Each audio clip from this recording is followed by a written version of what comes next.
Irish Fairy Tales. Chapter 19. Finn went away and now he was alone. But he was as fitted for loneliness as the crane is that haunts the solitudes and bleak wastes of the sea, for the man with a thought has a comrade, and Finn's mind worked as featly as his body did. To be alone was no trouble to him who, however surrounded, was to be lonely his life long, for this will be said of Finn when all is said, that all that came to him went from him, and that happiness was never his companion for more than a moment. But he was not now looking for loneliness. He was seeking the instruction of a crowd, and therefore when he met a crowd he went into it. His eyes were skilled to observe in the moving dusk and dapple of greenwoods. They were trained to pick out of shadows birds that were themselves dun-colored shades, and to see among trees the animals that are colored like the bark of trees. The hare crouching in the fronds was visible to him, and the fish that swayed invisibly in the sway and flicker of a green bank. He would see all that was to be seen, and he would see all that is passed by the eye that is half blind from use and won't. At Moy Life, he came on lads swimming in a pool, and, as he looked on them sporting in the flush tide, he thought that the tricks they performed were not hard for him, and that he could have shown them new ones. Boys must know what another boy can do, and they will match themselves against everything. They did their best under these observing eyes, and it was not long until he was invited to compete with them and show his mettle. Such an invitation is a challenge. It is almost, among boys, a declaration of war. But Finn was so far beyond them in swimming that even the word master did not apply to that superiority. While he was swimming, one remarked, "He is fair and well-shaped," and thereafter he was called Finn, or the Fair One. His name came from boys, and will, perhaps, be preserved by them. He stayed with these lads for some time, and it may be that they idolized him at first, for it is the way with boys to be astounded and enraptured by feats, but in the end, and that was inevitable, they grew jealous of the stranger.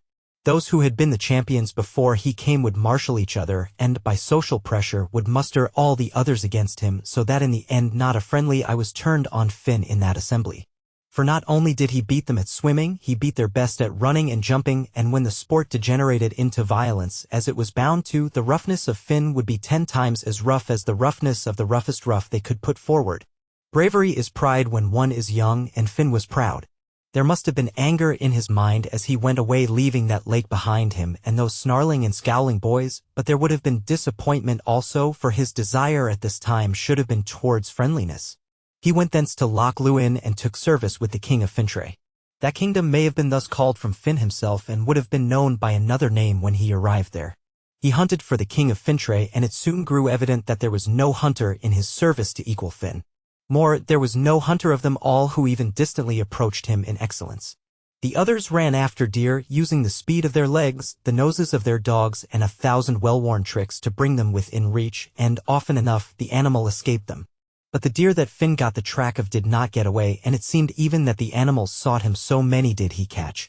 The king marveled at the stories that were told of this new hunter, but as kings are greater than other people, so they are more curious, and, being on the plane of excellence, they must see all that is excellently told of. The king wished to see him, and Finn must have wondered what the king thought as that gracious lord looked on him. Whatever was thought, what the king said was as direct in utterance as it was in observation. "If you're the son of Baskin has a son," said the king, "you would surely be that son." We are not told if the king of Fintray said anything more, but we know that Finn left his service soon afterwards. He went southwards and was next in the employment of the king of Kerry, the same lord who had married his own mother. In that service he came to such consideration that we hear of him as playing a match of chess with the king, and by this game we know that he was still a boy in his mind, however mightily his limbs were spreading. Able as he was in sports and huntings, he was yet too young to be politic, but he remained impolitic to the end of his days, for whatever he was able to do he would do, no matter who was offended thereat. And whatever he was not able to do he would do also. That was Finn. Once, as they rested on a chase, a debate arose among the Fianna Fáin as to what was the finest music in the world. "Tell us that," said Finn, turning to Oisín, pronounced Ushin. "The cuckoo calling from the tree that is highest in the hedge," cried his merry son. "A good sound," said Finn. "And you, Oscar," he asked, "what is to your mind the finest of music?" "The top of music is the ring of a spear on a shield," cried the stout lad. "It is a good sound," said Finn. And the other champions told their delight, the belling of a stag across water, the baying of a tuneful packherd in the distance, the song of a lark, the laugh of a gleeful girl, or the whisper of a moved one. "They are good sounds all," said Finn. "Tell us, chief," one ventured, "what you think." "The music of what happens," said great Finn, "that is the finest music in the world." He loved what happened and would not evade it by the swerve of a hair, so on this occasion what was occurring he would have occur, although a king was his rival and his master. It may be that his mother was watching the match and that he could not but exhibit his skill before her. He committed the enormity of winning 7 games in succession from the king himself. It is seldom indeed that a subject can beat a king at chess, and this monarch was properly amazed.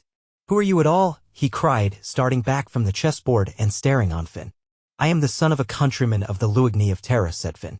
He may have blushed as he said it, for the king, possibly for the first time, was really looking at him and was looking back through 20 years of time as he did so. The observation of a king is faultless. It is proved 1,000 times over in the tales, and this king's equipment was as royal as the next. "You are no such son," said the indignant monarch, "but you are the son that Mwern my wife bore to Ewell Macbalskin." And at that Finn had no more to say, but his eyes may have flown to his mother and stayed there. "You cannot remain here," his stepfather continued.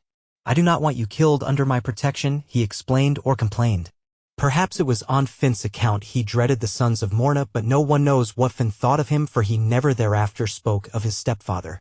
As for Mwern, she must have loved her lord, or she may have been terrified in truth of the sons of Morna and for Finn, but it is so also that if a woman loves her second husband she can dislike all that reminds her of the first one. Finn went on his travels again.